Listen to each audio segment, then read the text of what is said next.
Assalamu alaikum everyone and good morning. My name is Noshin Jhanjota. Together, I with my teammates, we will show how generative AI can help you redesign a government service and improve transparency and reduce corruption in India.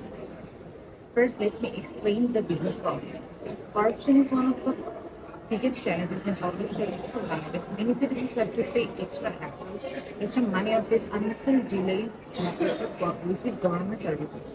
This is not only increases the cost of getting a service but also reduces people's trust in government institutions.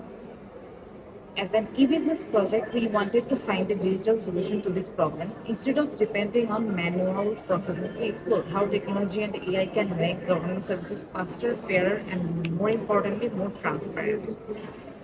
For this project, we selected BRTA, which is Bangladesh Road Transport Authority, especially the driving license service. We choose BRTA because it is one of the most frequently used government services, but many people experience delays, corruption during the license process. We believe that by digitizing the process and using generative AI, citizens can simply track their applications, receive accurate guidance, and reduce unnecessary human interaction. This can increase the transparency, improve efficiency, and build greater public trust.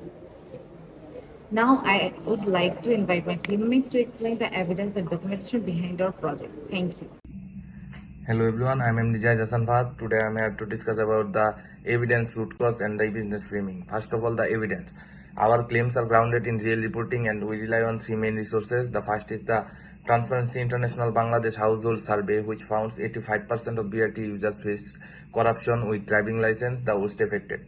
The second is an investigation by the business standard. This one is very relevant for e-business course because BRTA already has an online e-portal, and yet the investigation found officials bribery alive through three loopholes: an instructions gap, a forced physical visit, and holding back the acknowledgement slip until a bribe is paid.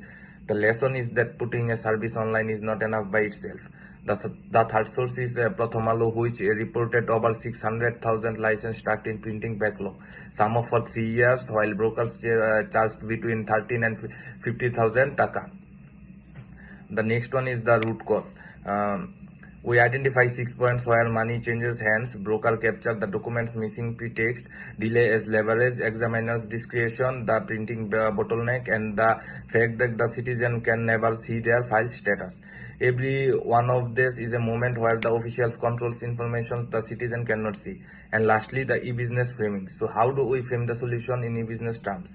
It rests on four familiar concepts. First, this is a government to citizen or G2C, a government service moving from a counter to a to a self-service platform.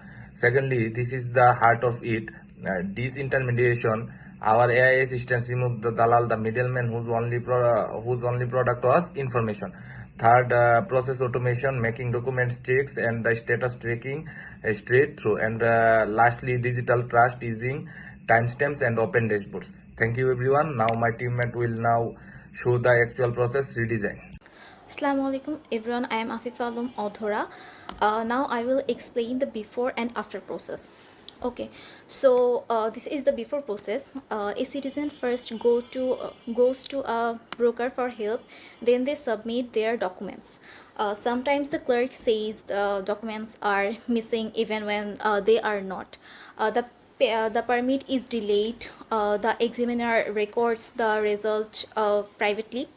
After payment, the slip may or may not be given, and the card is often printed very late. These are the main corruption points in the process. Now, this is the after process. AI helps the citizen from the very beginning. It checks the documents and gives a certificate, so no one can falsely say that documents are missing or whatever.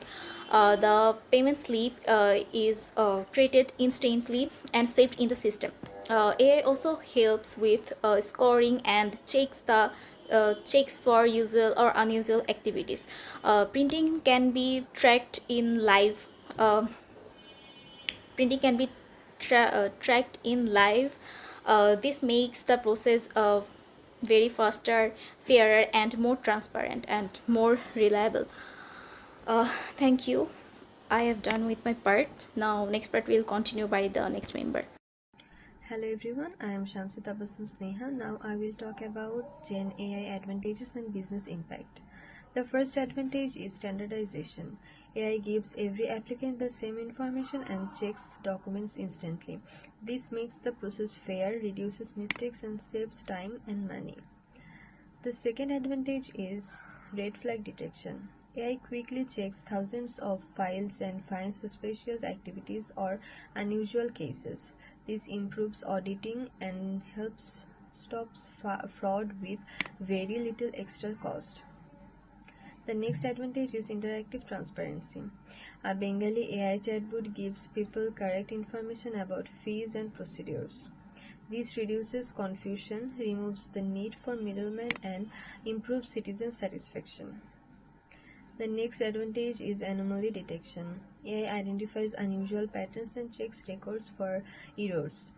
This helps detect fraud early and makes the system more secure. Overall, Gen AI makes services faster, cheaper, and more transparent. It reduces corruption, removes dependence on brokers, lowers cost, and improves trust. Thank you. Thank you. I am Zebafia.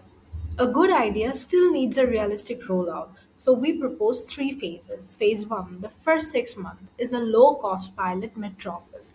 The Bengali chatbot, AI document verification, and the completeness certificate. Phase 2, up to 18 months, integrates the SLA dashboard, the instant e slip, the examiner audit, and digital payments. And rolls out to the divisional offices. Phase 3 scales nationally and extends the red flag extraction to e procurement and vehicle registration. This creates value for every stakeholders. Citizens get lower cost, faster service, and no broker. BRTA gets fewer complaints, staff freed from manual checks, and a restored reputation. The government and the Anti-Corruption Commission gets a full audit trail and progress on the SDG 16 goals. And society gets more trust and safer roads because licenses are genuine. We also want to be honest about the limits. Digitalization alone has already failed once at BRDA, so technology must be paired with process redesign, not just moved online. The AI needs clean data and a reliable Bengali model. We keep a human in the loop for appeals and change management, meaning staff training and leadership buy in decides whether the service is actually adopted. And we must protect citizen data and audit model for bias. So this is our conclusion. Corruption and BRTA lives at specific steps where one official controls information the citizen cannot see. If we re-engineer the service as a G2C platform and insert generative AI at exactly those steps, the loophole closes and the citizen experience improves at the same time. These were our sources and our team. Thank you so much for watching.